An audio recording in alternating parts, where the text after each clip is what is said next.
जय हिंद साथियों, फिर से आपका स्वागत है मेरे YouTube चैनल त्रिशूल RPSC हब में, जिसमें आपको सिखाई जा रही थी क्लास 9th की विज्ञान विषय, जिसका चैप्टर नंबर 2 चल रहा था। आज अपन बना रहे हैं उसका चैप्टर नंबर 2 का पार्ट नंबर 4। इस पार्ट नंबर 4 में पिछले वीडियो आप तीनों वीडियो देख के आए। पिछले वीडियो में आपको सब कुछ बता दिया गया कि तत्व क्या होते हैं, यौगिक क्या होते हैं, मिश्रण वगैरह क्या होते हैं। आज अपन पढ़ेंगे, बिना टाइम खराब करे आप नोटबुक और पेन निकाल लीजिए और शांति से बैठ जाइए। हेडिंग डाल लीजिए मिश्रण या मिक्सचर। इसको अपना आगे पढ़ते हैं। आ जाइए वापस से। मिश्रण बता दिया था क्या होता था। मिश्रण में दो या दो से अधिक पदार्थों को किसी भी अनुपात में मिला देते थे, रैंडम मिला देते थे, तो वो क्या बन जाता था, मिश्रण बन जाता था। अब मिश्रण के बारे में पढ़ते हैं। मिश्रण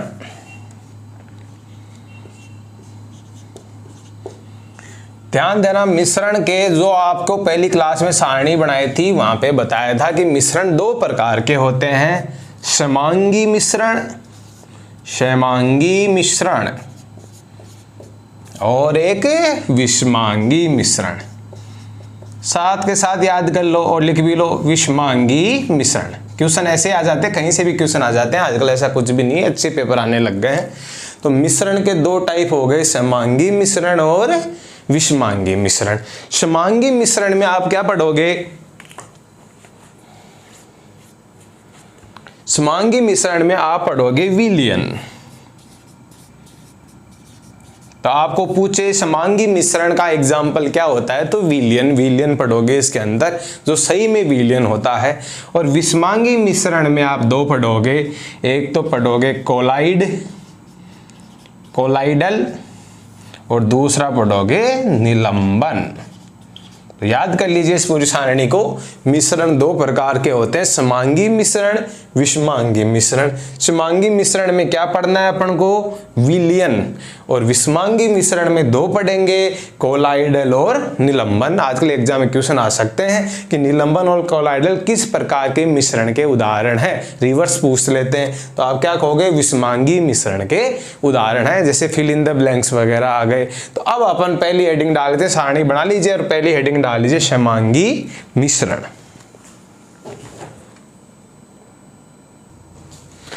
अब हम समांगी और विषमांगी मिश्रण को समझ लेते हैं। आइए बोर्ड के ऊपर ध्यान दीजिए, पहले समझते हैं, सिर्फ अभी समझ रहे हैं, लिख नहीं रहेंगे। समांगी मिश्रण क्या होता है, देखो आपने एक बीकर में जल ले लिया, ये लीजिए पानी ले लिया, एक बार में समझ में आ जाएगा। आपने इसके अंदर डाल दी चीनी और इसको हिला दिया, मिक्स कर दिया, तो ये मिश्रण है। मिश्रण क्यों है, पहली बात तो ये देखो, इसमें कोई अनुपात की आवश्यकता नहीं होती। पानी में कितनी भी चीनी डाल सकते हो, दो जनों को मिक्स कर दिया, मिक्सचर बन गया, मिश्रण बन गया। तो आप देखोगे कि चीनी है वो इसके बीच बीच में जाके फंस जाएगी ऐसे। ये ब्लू कलर वाली चीनी है, ब्लैक कलर वाला क्या माना है मैंने, पानी। ये लीजिए ऐसे चीनी घुल गई। तो यही होता है आपका समांगी मिश्रण, समांगी मिश्रण। समांगी इसका मतलब ये होता है, यदि किसी मिक्सचर में, यदि किसी मिश्रण में उसके अवयव यहाँ कितने जने हैं, दो अवयव हैं या दो घटक हैं, एक तो पानी है और एक चीनी है, वो आप किसी भी बूंद को निकाल के देख लो इसमें से, उसमें सेम मीठापन आएगा। ऐसा कभी नहीं होगा कि ऊपर वाला, ये वाला, यहाँ वाला पानी ज़्यादा मीठा है, यहाँ वाला कम मीठा होगा, बीच वाला कहीं और कम मीठा होगा, ऐसा कभी नहीं होने वाला। पूरे पात्र में चीनी बराबर फैली हुई रहती है और पूरे पात्र में पानी भी बराबर फैला हुआ रहता है। अतः इसको टेक्निकली मैं बोलूँ तो क्या बोलूँगा कि किसी भी समांगी मिश्रण में अवयव के घटकों का संगठन, जो संगठन होता है वो एक समान होता है। कहीं से भी इसको आपको चख देख लो, बराबर मीठा लगने वाला है। इसी प्रकार पानी में नमक मिलाया, इसी प्रकार पानी में नींबू मिलाया, ये सब समांगी मिश्रण के उदाहरण है। समांगी मिश्रण के अंदर विलयन होता है, यानी विलयन के उदाहरण है। तो समांगी मिश्रण अच्छे से समझ में आ गया होगा। समांगी मिश्रण का मतलब क्या हो गया, इसमें अवयव हैं, अवयव का जो संगठन है वो क्या होता है, समान। हर जगह जाओ समान। समांगी अच्छे से समझ में आ गया होगा।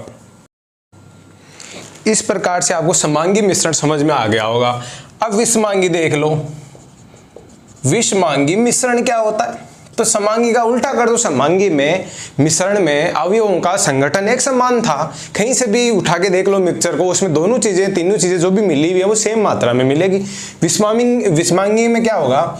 ये बर्तन है, इसमें आपने ये क्या लिया? पानी पानी पानी पानी पानी। तो ये पानी मान लिया ब्लैक वाला। ये क्या है? पानी। पानी के अंदर आपने रेत डाल दी। रेत डाली अब की बार, तो रेत आपको पता है सेम रूप से घुलेगी नहीं। तो रेत क्या होगी? यहाँ तो आपको रेत ऐसे ज्यादा मिलेगी, पेंदे में रेत बैठ जाती है ज्यादा, यहाँ थोड़ी रेत कम मिलेगी और ऊपर ही ऊपर रेत बहुत ही कम मिलेगी। तो ये हो गई आपकी मिट्टी। अब इसको आप मिश्रण को ध्यान से देखो। इस मिश्रण में जो अवयव है, अवयव का मतलब पानी और मिट्टी है, यानी जो जिनको घटक भी बोल सकते हैं, उनका संगठन यानी कंपोजिशन है वो अलग अलग मिलेगा। यहाँ आओगे यहाँ इस एरिया में, तो इस एरिया में पानी तो मिलेगा ज्यादा और मिट्टी मिलेगी कम। लेकिन जब नीचे वाले एरिया को काट के यहाँ देखोगे तुम लोग, तो यहाँ पानी तो मिलेगा कम और मिट्टी मिलेगी ज्यादा। यानी इस पूरे मिश्रण में जो अवयव है, जो घटक है, उनका संगठन समान नहीं है, असमान है। तो ऐसे वाले मिश्रण को विषमांगी मिश्रण कहते हैं। तो अब आप दोनों की परिभाषा एग्जाम में आएगी कि समांगी मिश्रण और विषमांगी मिश्रण किसे कहते हैं, उदाहरण सहित बताइए। तो आप आसानी से अब दोनों की परिभाषाएं लिख सकते हैं। तो अब आप कॉपी और पेन निकाल लीजिए और मेरे साथ परिभाषा लिखिए। पहली परिभाषा लिखते हैं क्षैमांगी मिश्रण। हेडिंग डाल लीजिए क्षैमांगी मिश्रण। क्या लिखूंगा? वह मिश्रण जिसमें मिश्रण के अवयवों या घटकों, यानी घटकों का संगठन एक समान होता है।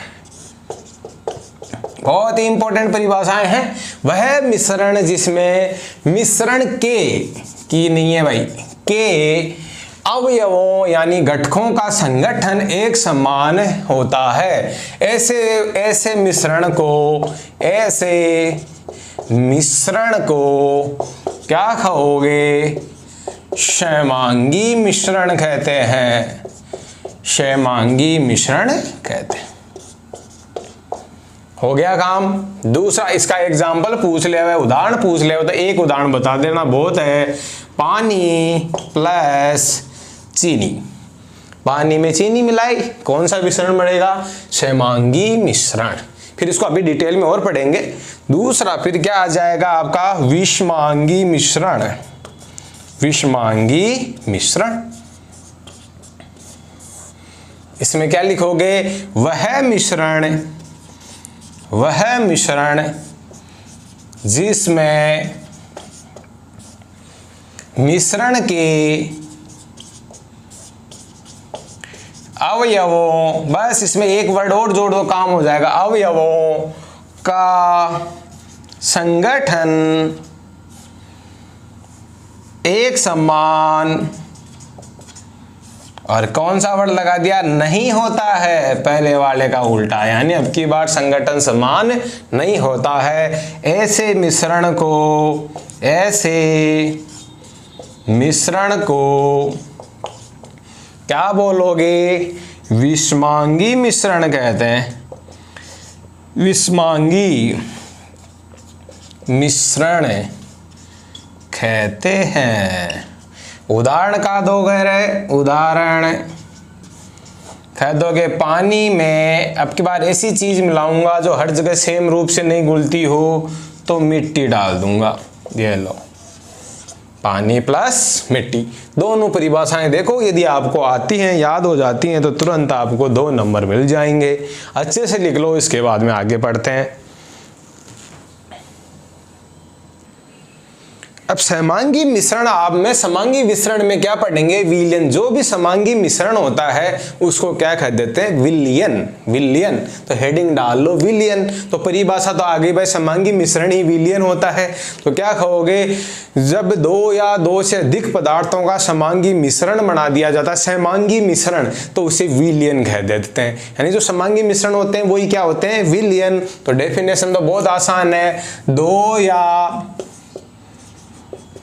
देखो भाई विलयन में दो घटक ही होना जरूरी नहीं, मिनिमम किसी चीज को मिलाना है तो दो जने होने चाहिए, तो मिलाओगे तो मिनिमम कितने जने होंगे, दो जने। बाकी चार जनों को भी घोल सकते हो, पांच। जैसे भी आपने शिकंजी बनाई नींबू की, तो पानी के अंदर नींबू डाला, नमक डाला, चीनी डाला, तो कितनी टोटल घटक कितने हो गए, चार। पानी हो गया, नींबू हो गया, नमक हो गया और चीनी हो गया, तो चार घटकों वाला विलयन बन गया। और वो समांगी है, वो हर चीज हर जगह फैली हुई रहती है। तो दो या दो से अधिक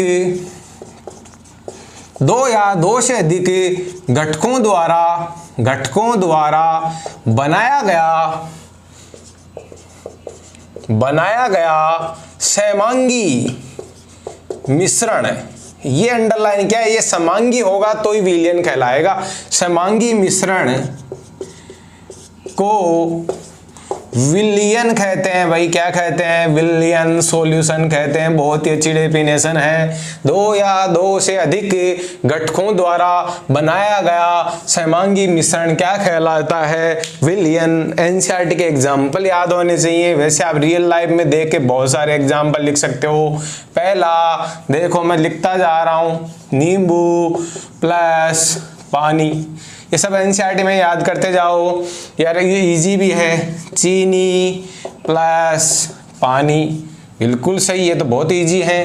नमक प्लस पानी, दो घटक वाला ही बता रहा हूं, दो से ज्यादा भी हो सकते हैं। चौथा, आपकी वायु, जो वायु दिखती है वो भी ध्यान रखना विलयन है। वायु के अंदर बहुत सारी गैसें समांगी रूप से मिली हुई रहती है। जिस कमरे में मैं खड़ा हूं, अब उस कमरे में हर जगह गैसें समान अनुपात में घुली हुई मिलेगी आपको, कि ऑक्सीजन इतनी है, वो पूरे कमरों में प्रॉपर घुली हुई है। तो वायु हो गई। और पांचवा हो गया आपका सोडा जल, जैसे कोको कोला, पेप्सी वगैरह, उसमें भी क्या होता है, पानी के अंदर CO2 गैस मिलाई हुई जाती है। तो दो घटक में CO2 गैस के अलावा उसमें चीनी डाली जाती है, नमक डाले जाते हैं, इन सब का समांगी विलयन होता है। कभी कोल्ड ड्रिंक को ऐसा देखा कि कोल्ड ड्रिंक के ऊपर वाली कोल्ड ड्रिंक अलग टेस्ट था, नीचे वाली कोल्ड ड्रिंक अलग टेस्ट, ऐसा कभी नहीं होता है। पूरी कोल्ड ड्रिंक का एक ही टेस्ट होता है, क्योंकि उसमें घटक हैं वो समांगी रूप से मिले हुए रहते हैं, अतः वो विलयन का एग्जाम्पल है। तो 5 एग्जाम्पल याद करो रे। नींबू प्लस पानी समांगी मिश्रण है, अतः इसको विलयन बोल देंगे। दूसरा चीनी प्लस पानी, तीसरा नमक प्लस पानी, चौथा वायु और पांचवा सोडा जल। तो ये आपके होगी विलयन की परिभाषा और विलयन के उदाहरण। अब अपन विलयन को ही कंटिन्यू आगे पढ़ने वाले हैं कि विलयन में घटक है, उनको क्या क्या नाम देते हैं, घटकों के क्या क्या नाम हो जाएंगे, इनकी सांद्रता क्या होगी, कैसे इनका परसेंटेज वगैरह निकालते हैं। तो अब अपना आगे पढ़ रहे हैं विलयन के बारे में, इसको नोट कीजिए आप। अब अपन विलयन को आगे पढ़ते जाते हैं। तो विलयन में देखो दो घटक वाले विलयन पढ़ाएंगे आगे आपको, जिसमें कितने घटक हैं, दो घटक, यानी द्विघटक वाला विलयन पढ़ाएंगे। तो आगे मैं क्या लिख रहा हूं, विलयन को आगे पढ़ रहे हैं। तो विलयन में कम से कम कितने घटक होते हैं, कम से कम कितने घटक हो सकते हैं, ये सब कुछ भी आ सकता है। एनसीईआरटी में हर लाइन इंपॉर्टेंट है। तो विलयन में कम से कम 2 घटक होते हैं। जब 2 घटक होते हैं तो उनको क्या क्या नाम देते हैं, तो ये जैसे आपका विलयन है, विलयन के 2 घटक होंगे जैसे ही, तो उसके 2 घटकों को बोल देते हैं, एक को तो बोलते हैं विलेय। नाम अच्छे से याद करना, और नया कंफ्यूज होके पूरे क्वेश्चन गलत हो जाएंगे। और दूसरे घटक को क्या बोलते हैं, विलायक, यानी विलेय। इंग्लिश में भी लिख देता हूं, सोल्यूट और सॉल्वेंट। दोनों को याद करो भाई। विलयन में यदि दो जने हैं, जैसे पानी और चीनी, तो उनमें से एक तो होगा विलेय और एक होगा आपका विलायक। यानी विलेय को इंग्लिश में सोल्यूट और विलायक को बोल देंगे सोलवेंट। ये तीनों नाम मिलते जुलते हैं, थोड़ा सा ध्यान रखना। तो मैं क्या कह सकता हूं, यानी विलेय प्लस विलायक, यदि ये दोनों मिल जाते हैं तो ही तुम्हारा क्या बनता है, विलयन। तो ध्यान रखना, ये आ सकती हैं चीजें कि विलयन के अंदर कौन कौन मौजूद होते हैं, कम से कम दो जने, तो दो जनों को अलग अलग उनको क्या क्या नाम देंगे, एक को तो बोलेंगे विलेय, एक को बोलेंगे विलायक। तो क्या किसको तो विलेय बोलेंगे और किसको विलायक बोलेंगे, ये है प्रश्न। तो और यहीं से क्वेश्चन भी आता है। तो देखो ध्यान रखना, जैसे पानी में आपने चीनी घोली तो कोई एक दोनों में से एक को ज्यादा लेना पड़ता है ताकि उसमें किसी चीज को घोला जा सके। जैसे आपने चीनी तो ले ली 1 किलो और उसमें पानी ले लिया मात्र 5-10 बूंद पानी की ले ली, तो क्या वो चीनी घुल जाएगी, क्या नहीं घुलेगी। लेकिन आपने 1 गिलास पानी का लिया और उसमें 2 चम्मच चीनी की डाली, यानी पानी तो लिया ज्यादा और चीनी ली कम। इसका मतलब एक है वो अमाउंट में ज्यादा होता है, मात्रा में ज्यादा होता है, एक जना मात्रा में कम होता है। उसी से डिसाइड हो जाता है यहाँ पे कि कौन तो विलेय होगा और कौन विलायक। तो ध्यान देना, विलायक जो घोलता है का मतलब जो ज्यादा होता है। तो यहीं से कंफ्यूजन नहीं रखना है। विलायक कौन होगा, यहां मैं समझा रहा हूं, विलायक वह होगा जिसकी मात्रा, फिर इसकी परिभाषा यहां पर नीचे लिखेंगे, यहां सिर्फ अभी समझा रहे हैं, जिसकी मात्रा ज्यादा हो। याद कर लो भाई, 2 घटकों में से जिसकी मात्रा ज्यादा होगी वो ही तुम्हारा क्या हो जाएगा, विलायक। जैसे आपने शिकंजी बनाई तो शिकंजी में आपने देखा होगा पानी तो मेन होता है सबसे ज्यादा, तो पानी को तो रख देंगे विलायक की श्रेणी में, और जो बाकी लोग थोड़े थोड़े घुलते हैं जैसे नींबू, चीनी, नमक, वो सब किस श्रेणी में चले जाएंगे, विलेय की श्रेणी में। क्योंकि विलेय तो जाकर घुलते हैं और उनको घोलता कौन है, तो पानी। तो जिसमें घुलते हैं वो विलायक होता है, तो पानी में घुलते हैं तो पानी क्या हो जाएगा, विलायक। तो अच्छे से याद हो गया होगा, विलायक क्या होता है, जिसकी मात्रा क्या हो, ज्यादा। आ जाओ इधर, फिर विलेय कौन होगा, तो विलेय याद हो जाएगा जिसकी मात्रा कम हो, जिसकी मात्रा कम हो वो क्या हो जाएगा आपका, विलेय। तो अब वापस से 1 सेकंड के लिए रिवाइज कर लो भाई। विलायक के कम से कम कितने घटक होंगे, 2 में से एक को तो बोलेंगे विलेय, एक को बोलेंगे विलायक। विलेय वो होगा जो कम मात्रा में पाया जाएगा तथा जो विलायक में घुलता है जाकर वो विलेय हो जाएगा। जब डेफिनेशन लिखेंगे तो अच्छे से लिखेंगे। विलायक कौन होगा, विलयन का वह घटक जिसकी मात्रा ज्यादा होती है तथा जो विलेय को घोलता है, खुद में घोलता है, वो हो जाएगा आपका विलायक। एग्जाम्पल कैसे दोगे, एग्जाम्पल में आप वो बोलोगे चीनी और पानी के विलयन में चीनी है वो विलेय का कार्य करती है जबकि पानी विलायक का कार्य करता है। इस हिसाब से आपका विलेय और विलायक में से कोई क्वेश्चन गलत नहीं होने वाला। तो ये सारे ये बना लो, विलयन के नीचे विलेय और विलायक, एक लाइन ये लिख लो, विलेय प्लस विलायक इक्वल टू विलयन। ये लिखने की जरूरत नहीं है क्योंकि अभी अपन डेफिनेशन में लिखेंगे, इसको नोट डाउन कीजिए। अब आने वाला क्वेश्चन ये है, दोनों परिभाषाएं अच्छे से लिखना सीख लेते हैं। विलायक क्या होगा, ध्यान देना आराम से, विलयन का यानी विलयन का वह घटक जो मात्रा में अधिक होता है, सही बात है, जो ज्यादा होगा, मात्रा में अधिक होता है, अधिक होता है तथा जो विलेय को घोलता है, सही है, जो विलेय को जिसमें लिख सकता हूं, जिसमें विलेय घुलता है, एक ही बात है, तथा जिसमें कौन घुलता है, विलेय, जिसमें विलेय घुलता है, क्या कहलाएगा भाई, विलायक कहलाता है, विलायक कहलाता है। उदाहरण लिख दोगे तो मजा आ जाएगा। उदाहरण, चीनी व पानी के विलयन में विलायक का कार्य कौन करेगा? जो ज्यादा है विलायक का कार्य पानी करता है। ये लो, पानी करता है। ये याद हो गया आपको। मैं देखो बहुत ही कम स्पीड से पढ़ा रहा हूँ, किसी को स्पीड कम लगे तो बढ़ा लेना, क्योंकि मैं सबके लिए कमजोर स्टूडेंट से लेके इंटेलिजेंट तक पढ़ाता हूँ, तो आराम से समझ में आ जाए। विलयन का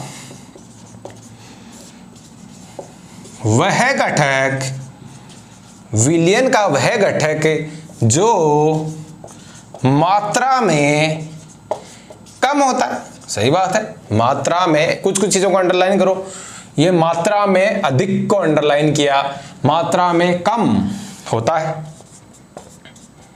तथा जो विलायक में घुलता है। सही बात है, विलायक में जाके यही घुलेगा ना, विले जाके घुलेगा उसमें, विलायक में घुलता है। क्या कहलाता है भाई?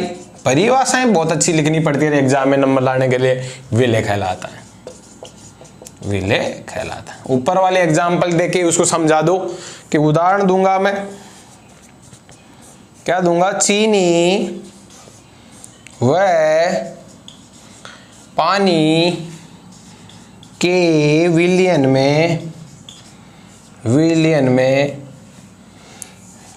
का कार्य चीनी करती है। लीजिए, एक सेकंड में दोनों को एक साथ पढ़ लो, तुम्हारा काम हो जाएगा। विलयन का वह घटक जो मात्रा में अधिक होता है तथा जिसमें विलय आकर घुलता है, जिसमें विलय घुलता है, विलायक कहलाता है। चीनी व पानी के विलय में विलायक का कार्य पानी कर देता है। विलय क्या होता है? विलयन का वह घटक जो मात्रा में कम होता है तथा जो विलायक में जाकर घुलता है, विलय कहलाता है। उदाहरण, चीनी व पानी के विलयन में विलय का कार्य कौन करता है? चीनी करता है। तो एग्जाम में आएंगे, विलय और विलाय क्या होते हैं, उनकी परिभाषाएं दीजिए। आप आसानी से परिभाषा दे सकते हो, लिख लीजिए इस चीज को। अब एनसीईआरटी ने विलयन के दो शानदार वाले एग्जाम्पल दे रखे हैं, दोनों इतनी महत्वपूर्ण है, दोनों आपको आने चाहिए। बहुत ही अच्छे अच्छे एग्जाम्पल है। विलयन के उदाहरण, अन्य उदाहरण नाम से लिख रहा हूं, खूब सारे उदाहरण होते हैं, लेकिन एनसीईआरटी वाले जरूर याद करने हैं।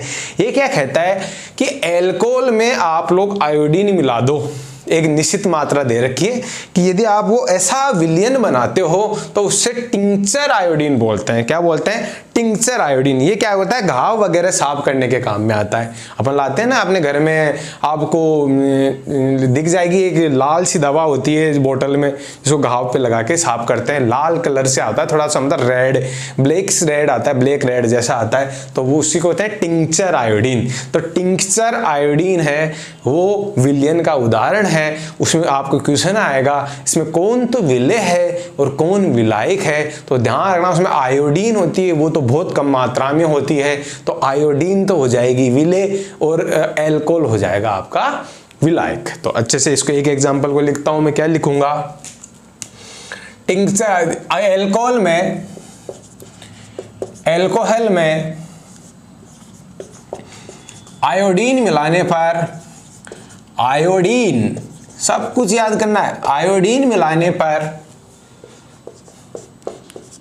टिंक्चर, नाम का थोड़ा उसको देख लेना, टिंक्चर बोलते हैं, टिंक्चर आयोडीन बनता है। ये विलयन है, ध्यान, विलयन के उदाहरण लिख रखे, इसका मतलब ये विलयन है। यानी मैं क्या कहूंगा, ऐसा लिख लेता हूं थोड़ा सा, एल्कोहल में क्या मिला दूंगा? आयोडीन।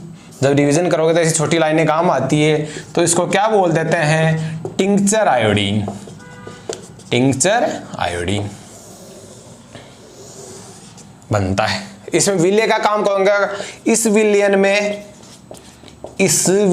में विलय आयोडीन है, ध्यान रखना है, तथा विलायक एल्कोहल है,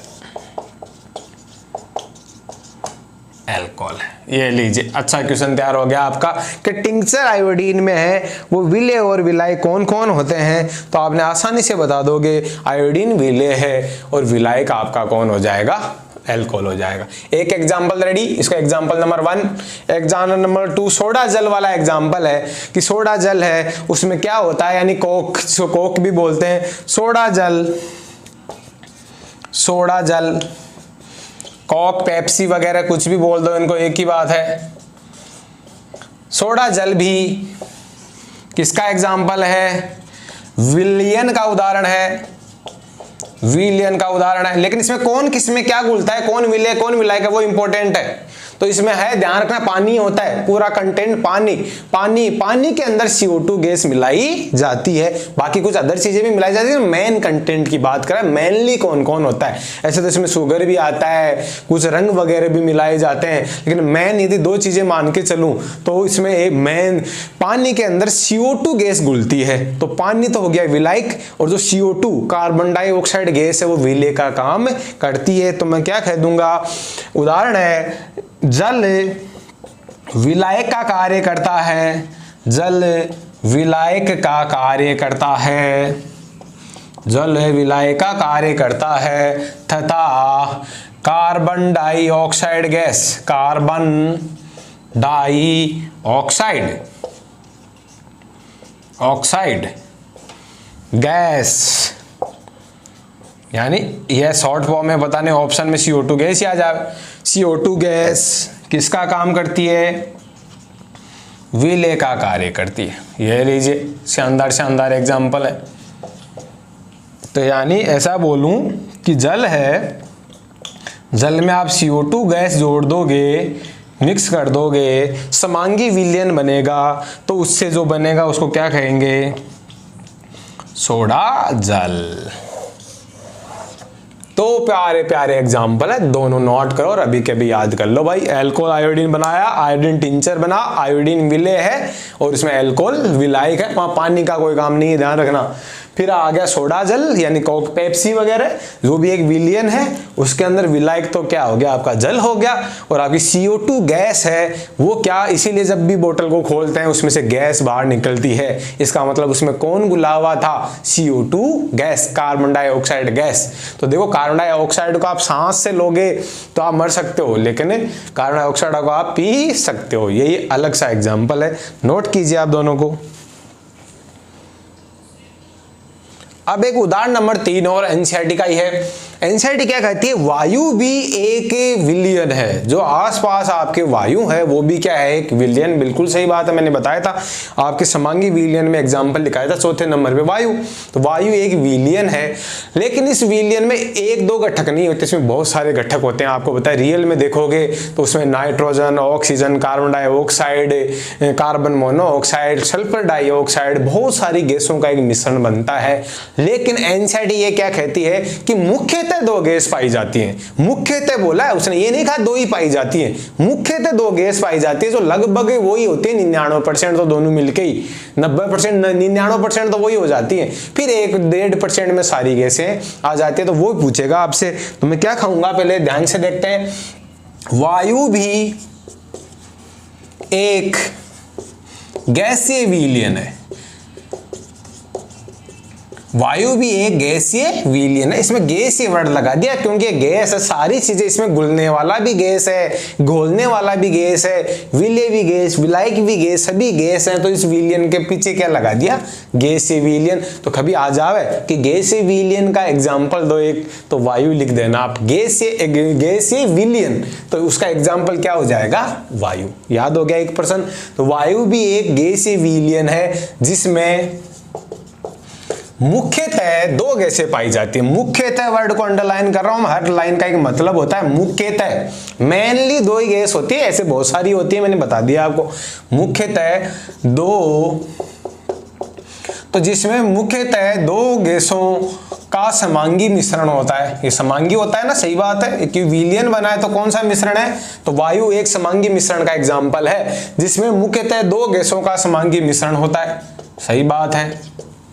कौन कौन सी 2 गैसें होती है इसमें, नाइट्रोजन, ये परसेंटेज याद करना, नाइट्रोजन 78%, 78% अकेली नाइट्रोजन होती है वायु में, तथा ऑक्सीजन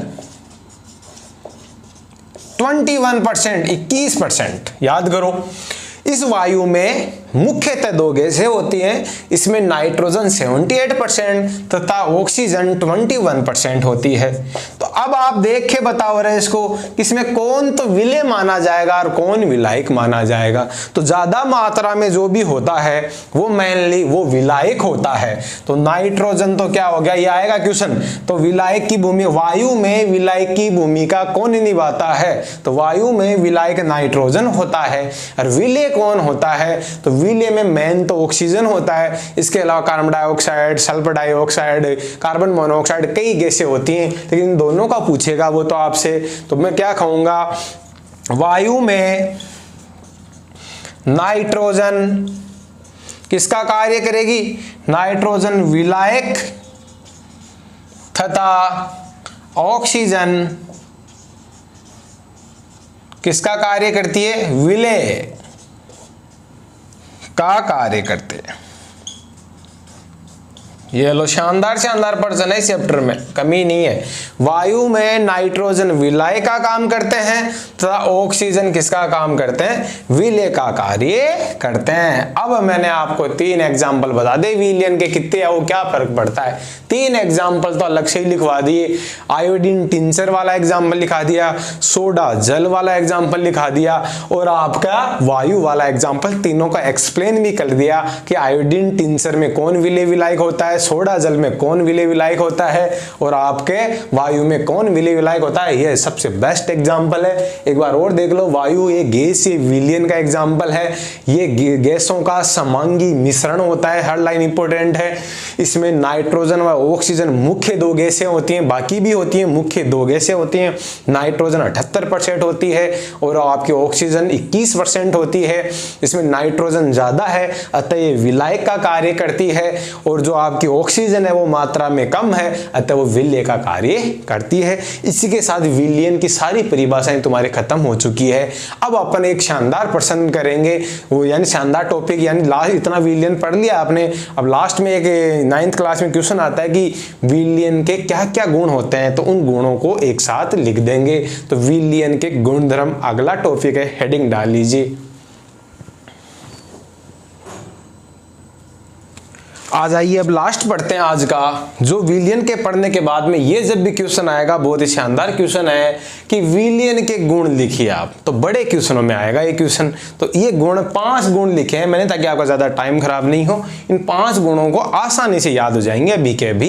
कुछ गुण तो अपने पढ़ लिया, कुछ ऐसे नए से लगेंगे जो भी आसानी से याद हो जाएंगे, यानी जो पढ़ा है उसी में से निकाल के गुण लिखे जाते हैं। तो ये NCERT के हैं, प्योरली आपकी बुक के हैं, अच्छे से याद करेंगे। तो विलयन के गुण, पहला गुण क्या है, विलयन एक समांगी मिश्रण है। बहुत बार आ चुका कि समांगी मिश्रण ही विलयन होता है, तो क्या कह दिया, विलयन एक समांगी मिश्रण है। ये लाइनें आएंगी तुम्हारे, खालिस्तान वगैरह भी आ सकते हैं, ध्यान रखना इनमें से, जो फिल इन द ब्लैंक्स बीच में खाली छोड़ देंगे। विलयन एक समांगी को खाली छोड़ देंगे, मिश्रण है एक। आ जाओ अगला, विलयन के कणों का व्यास, ये रटने वाला क्वेश्चन है कि विलयन के जो कण होते हैं, यानी चीनी और पानी वगैरह, उनका व्यास होता है। व्यास जानते हो, कोई भी गोला है, गोल वस्तु, उसके इस परिधि से लेके केंद्र से गुजरती हुई लाइन खींचोगे, ये वाला व्यास होता है। ये लो, तो यहां से लेके यहां तक की दूरी, ये वाली दूरी, ये क्या होती है, व्यास।